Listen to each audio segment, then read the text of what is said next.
Manacled, Chapter 4. Hermione reappeared in a dark foyer. It was an immaculate, empty room. A black, lacquered, circular table sat in the center of the room. There was a large bouquet of white flowers on the table. She turned slowly. She didn't want to miss any details, but the stupid wings of the bonnet acted like blinders.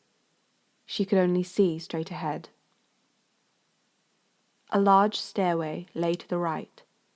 Cold hallways led into darkness and further into the house. It was a manor, and an enormous one based on the width of the staircase. "Hello, mudblood." A cold voice made her freeze. Slowly turning all the way around, she found Draco Malfoy. He was older. Her last memory of him was 5th year, when he was on the Inquisitorial squad. He had grown taller. He towered over her, and his face had lost every trace of boyishness. There was a dangerous, refined brutality in the way he held himself, the way he looked at her. His eyes were like a wolf's, cold and feral.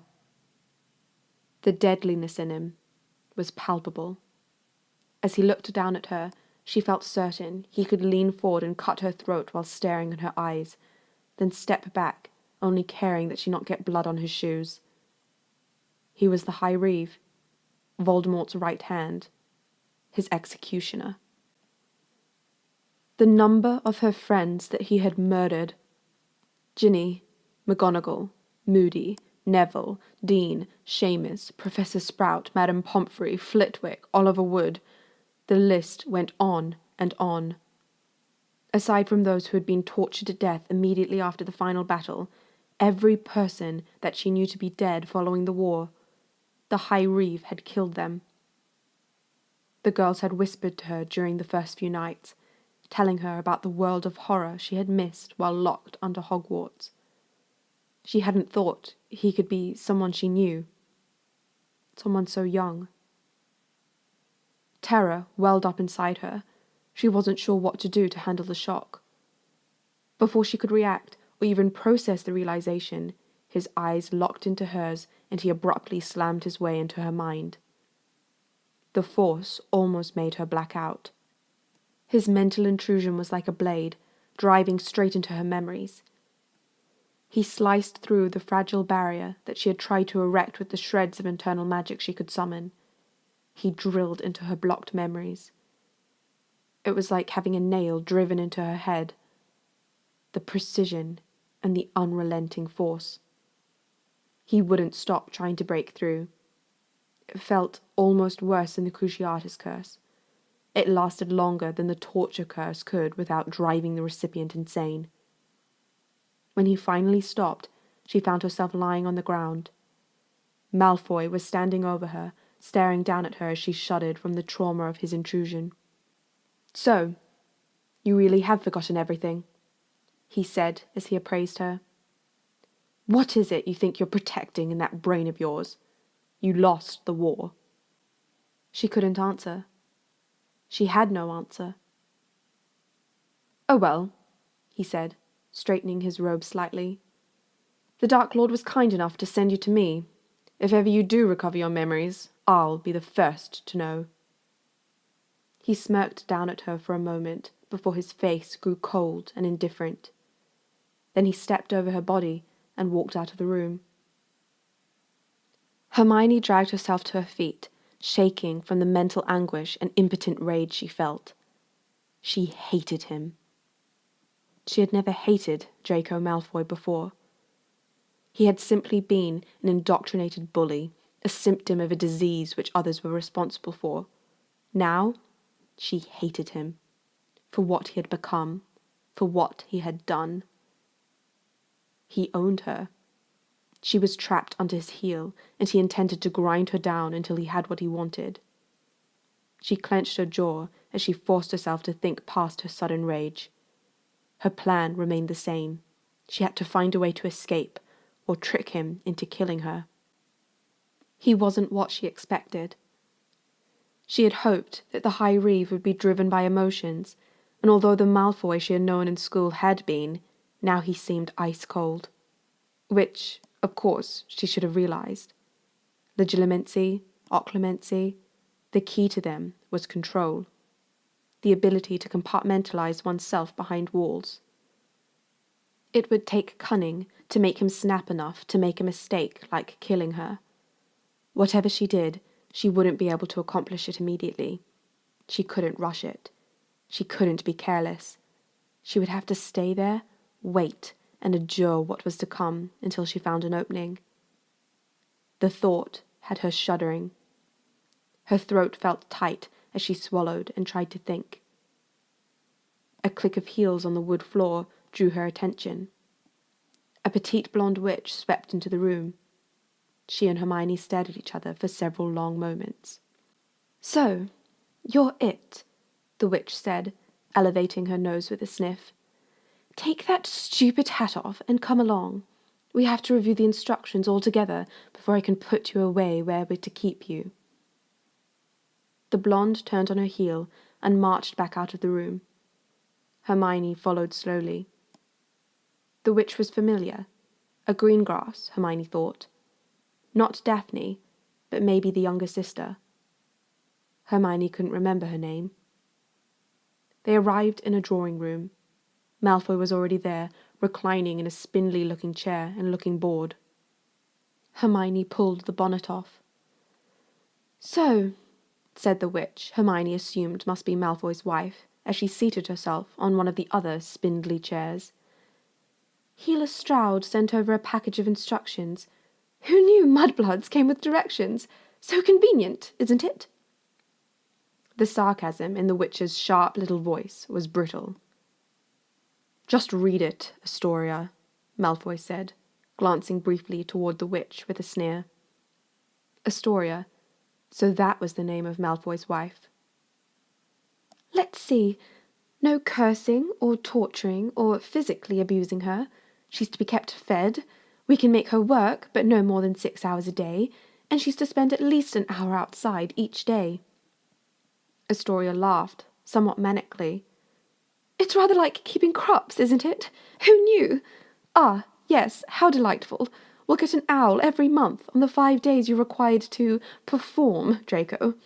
Healer Stroud has included a little personal note here, mentioning that due to the Dark Lord's specific interest in the Malfoy family and the Mudblood, she will be coming in every month to see whether you're successful."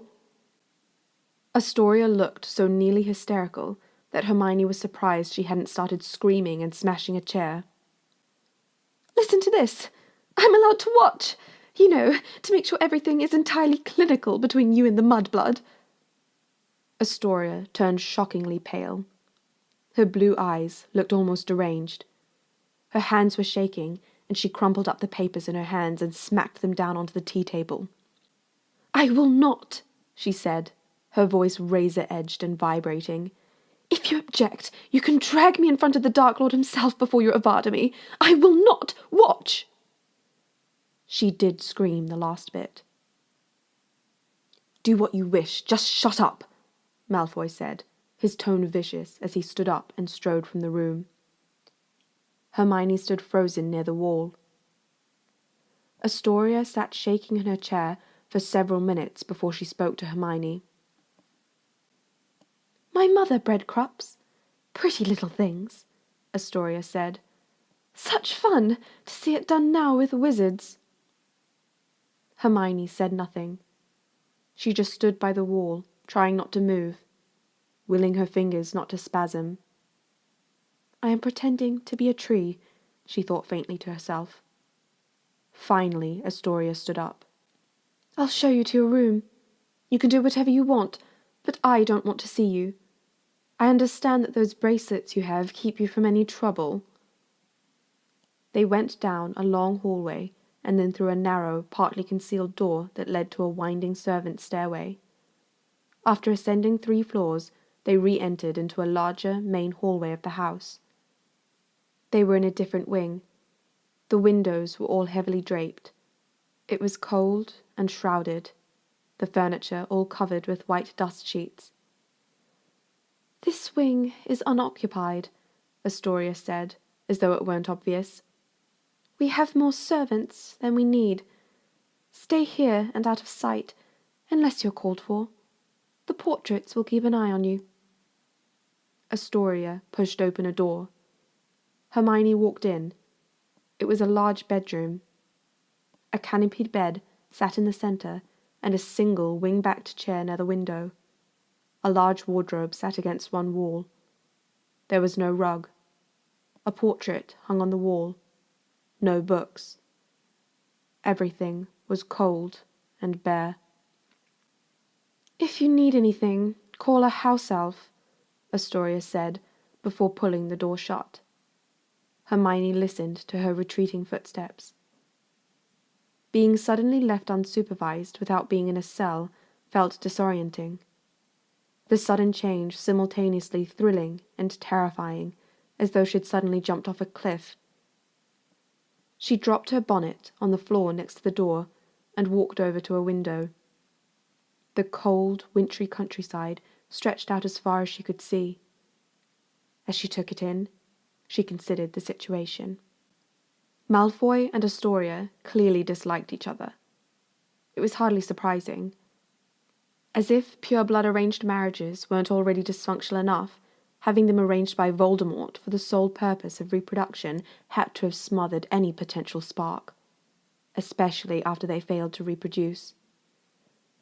Astoria did not seem particularly afraid of Malfoy, so presumably he wasn't so short-tempered as to be violent to her.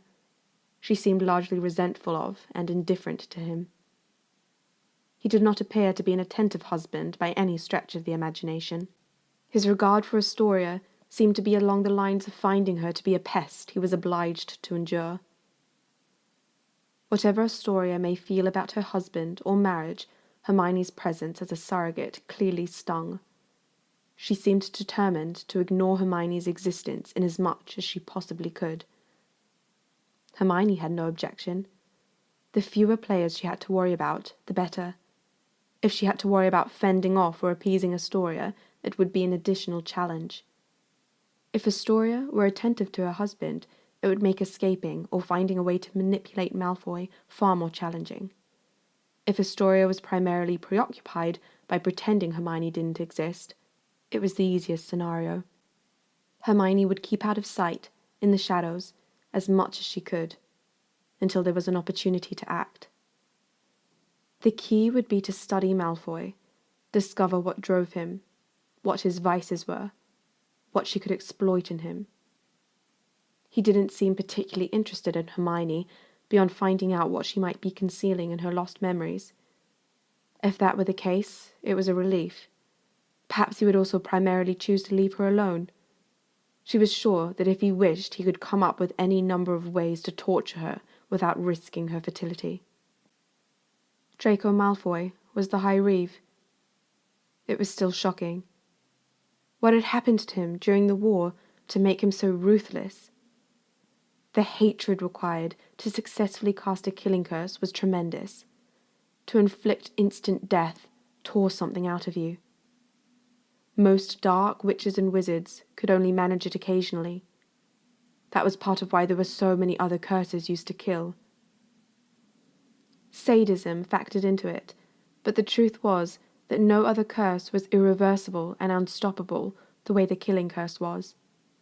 The power necessary to utilize something so final was, well, there was really nothing to compare it to. Voldemort's ability to cast it repeatedly and unfailingly was part of the reason he inspired such terror. The High Reeve's reputation for using the curse was already equally legendary. It had vaulted him into the highest ranks of the Death Eaters. And it was Malfoy. She would have to move carefully. The casualness with which the Malfoys had treated her arrival indicated utter assurance. Leaving her in the foyer, showing her through the house, putting her in an unoccupied wing. Hermione was certain there were no easy ways to escape. Until she could get the manacles off, Malfoy would always be able to find her, and she'd be incapable of fighting off him or anyone else.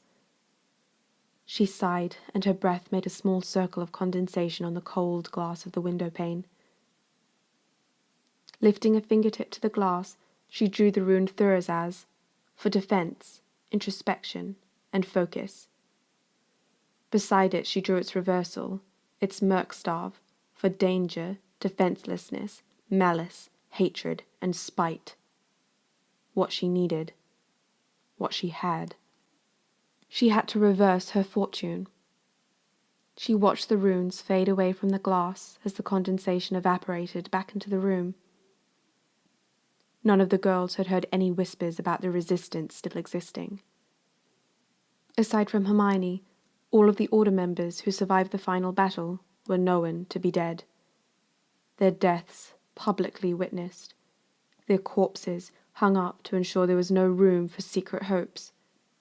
The resistance had crumbled upon Harry's death.